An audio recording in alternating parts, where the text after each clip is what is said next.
Assalamualaikum warahmatullahi wabarakatuh. Jumpa lagi bersama saya Jaki212 di channel Ghost Explorer. Kali ini saya akan menjawab akun KMH. Bang, sering terjadi salah satu kejar-kejar sering terdengar di atap para rumah, yaitu suara lari-lari seperti suara tikus yang berlari dikejar-kejar kucing. Dan ketika ada suara-suara seperti itu, rezeki langsung seret. Kurang lebih pertanyaannya seperti itu ya. Oke, langsung akan saya jawab. Itu ada 3 kemungkinan ketika ada suara-suara atau lari-lari di atap para rumah kita. Kemungkinan yang pertama, itu satu, ketika kita cek, ketika kita lihat memang tikus ataupun kucing tersebut sudah sembunyi.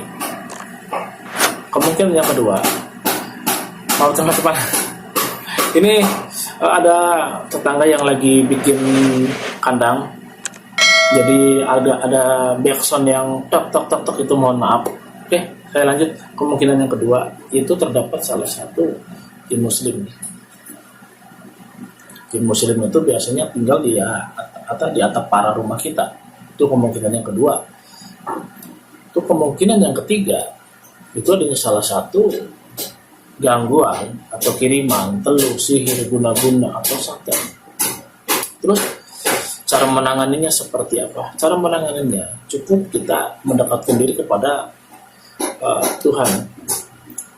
Untuk kepercayaan masing-masing kita harus mendekatkan diri kepada Tuhan kita. Dan untuk agama muslim itu harus mendekatkan diri kepada Allah Subhanahu wa taala. Dan ada satu cara yang insya Allah bisa berguna atau bermanfaat untuk sahabat yang di rumah. Itu salah satunya kita harus membaca salah satu surah Al-Ikhlas, Al-Falaq, sama Anas. Itu dibaca 33 kali sebelum tidur, setelah bangun tidur, dan setelah sholat tahajud. Itu wajib kita baca ya teman-teman, kalau untuk ingin terhindar dari hal-hal demikian. Tapi jangan hanya sekedar kita membaca, tapi hati kita, pikiran kita itu harus bersih, harus selalu ingat kepada Allah Subhanahu wa taala. Itu yang paling utama. Dan biasanya kalau memang ada satu kiriman tersebut, itu memang rezeki kita itu akan seret, kepala kita itu akan pusing. Itu gejala-gejala yang akan timbul. Rumah tangga kita berantakan, selain rezeki kita seret, kepala kita pusing, badan terasa sering ngilu nggak jelas, terus kedua sering-sering adanya salah satu kesemutan. Itu gejala-gejala yang ditimbulkan dari efek kiriman-kiriman tersebut. Dan biasanya kalau kiriman itu bukan berbentuk atau terdengar seperti suara tikus yang lari-lari dikejar kucing, itu biasanya pelaku tersebut bukan orang jauh, orang dekat. Oke, saya garis bawahi, itu biasanya pelaku tersebut bukan orang jauh, melainkan orang dekat.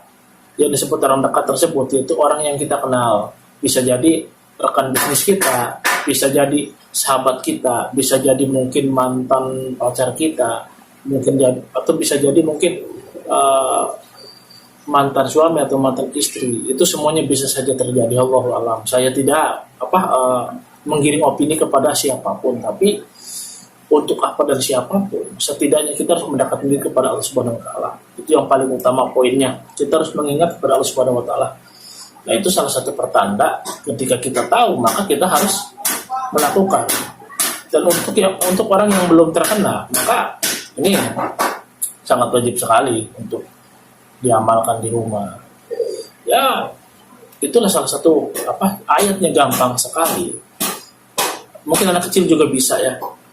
Nggak harus kita tuh pergi ke paranormal, kita nggak harus pergi ke dukun, kita nggak harus pergi kemanapun. Tapi kalau untuk pergi pengajian, pergi ke kiai, pergi ke ustadz, itu nggak apa-apa. Itu sangat dianjurkan sekali teman-teman ya.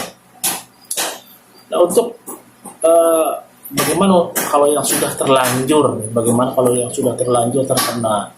Oke, kita bikin ruqyah kecil-kecilan saja. Kita bisa ruqyah rumah kita itu di dalam rumah kita sendiri. Caranya bagaimana? Di depan pintu masuk kita lakukan salah satu azan, kumandangkan azan. Kedua, kita baca ayat kursi sambil kita tunjuk ke arah yang mau kita ruqyah. Kita baca ayat kursi 3 kali. Setelah itu nanti kita ke kanan, kita tunjuk ke kanan, terus ke kiri, ke atas dan ke bawah, serta ruangan-ruangan yang perlu kita ruqyah itu wajib kita baca ayat kursi. Itu cara dan edukasinya seperti itu. Oke, mungkin cukup sekian saja untuk penjelasan atau pertanyaan dari akun KMH. Kurang lebihnya saya mohon maaf kalau ada salah kata, salah tafsir atau salah apapun, karena saya hanya manusia biasa. Saya hanya sekedar ingin menjawab akun dari KMH.